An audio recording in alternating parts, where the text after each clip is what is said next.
Bonjour à toutes et à tous et merci d'être au rendez-vous pour ce nouvel épisode d'Actualitix, le journal du parc Astérix.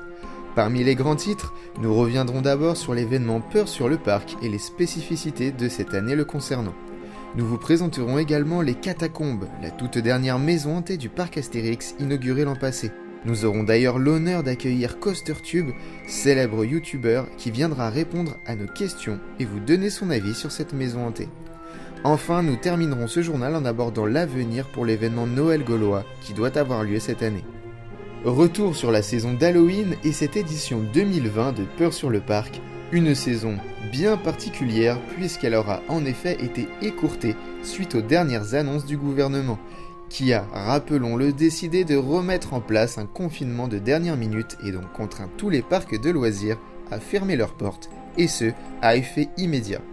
Le parc Astérix aura donc pu nous offrir ces fameux frissons dont il a le secret jusqu'au jeudi 29 novembre, et aura malgré tout eu un énorme succès durant cette période, puisque le parc a très souvent atteint sa capacité d'accueil maximale journalière de 15 000 visiteurs. Rappelons que cette jauge maximale a été fortement abaissée afin de faire respecter les mesures sanitaires, et d'ailleurs, voyons comment le parc s'est de nouveau adapté à ces nouvelles contraintes pour cet événement spécial où la plupart des animations sont regroupées dans une zone particulière, la rue de Paris.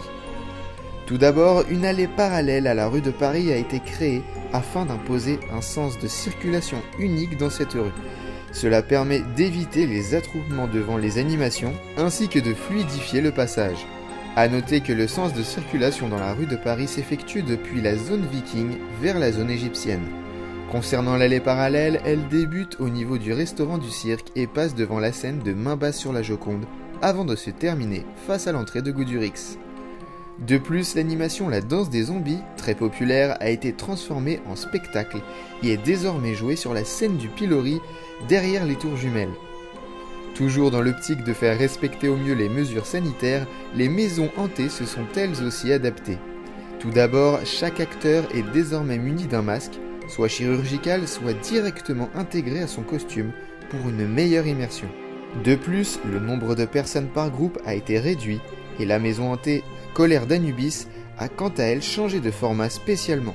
Désormais, les visiteurs se retrouvent seuls dans la maison, munis uniquement de 2 lampes torches par groupe et peuvent ainsi avancer sans s'arrêter pour une meilleure fluidification.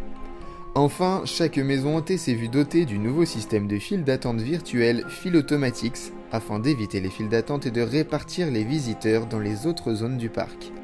Retour à présent sur la toute dernière maison de l'horreur du parc Astérix qui a ouvert ses portes l'année dernière, les Catacombes. Comme son nom l'indique, vous êtes ici plongé au fin fond de ce lieu lugubre hanté par squelettes, cadavres et monstres en tout genre pour une expérience des plus extrêmes. Nous avons la chance aujourd'hui de recevoir CoasterTube qui a accepté de répondre à quelques-unes de nos questions au sujet de cette nouvelle maison de l'horreur. Salut à tous, c'est CoasterTube, je suis hyper heureux de vous retrouver pour répondre à ces quelques questions.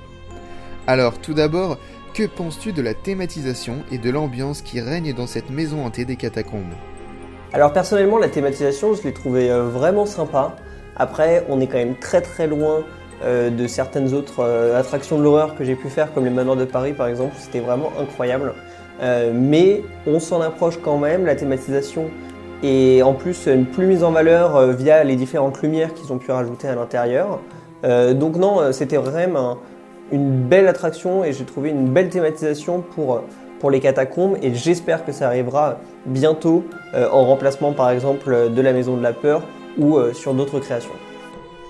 Selon toi, l'expérience est-elle encore plus terrifiante que dans les autres maisons hantées ?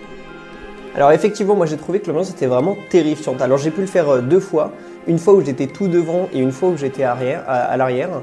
Et on voit vraiment la différence parce que tout devant, on a tous les acteurs qui viennent, etc. Un petit peu déçu du début, je ne vais pas vous spoiler, mais il y a quelque chose au début qui se fait qui a été un peu décevant cette année par rapport à l'année dernière. Mais sinon, dans le reste, c'était vraiment très bien. Le jeu d'acteurs, etc., c'est beaucoup plus sombre. Donc non, vraiment un cran au-dessus par rapport aux autres maisons de l'horreur. Une dernière question. Malgré le coût supplémentaire de 5 €, recommanderais-tu cette maison hantée ?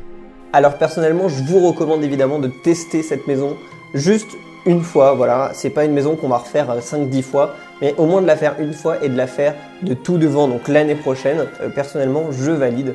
Donc voilà, évidemment, allez tester cette maison de l'horreur et n'hésitez pas à nous dire ce que vous en avez pensé. Exactement, n'hésitez pas à nous raconter votre expérience dans les catacombes en commentaire. Un grand merci à CoasterTube pour nous avoir donné son avis sur cette nouvelle maison de l'horreur.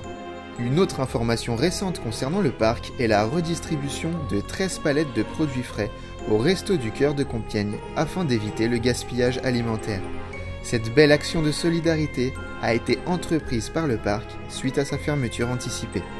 Enfin, il est temps d'aborder le dernier thème de ce journal et cette question qui est sur toutes les lèvres. Le parc Astérix va-t-il rouvrir ses portes à Noël et maintenir sa saison Noël gaulois comme il l'avait annoncé ?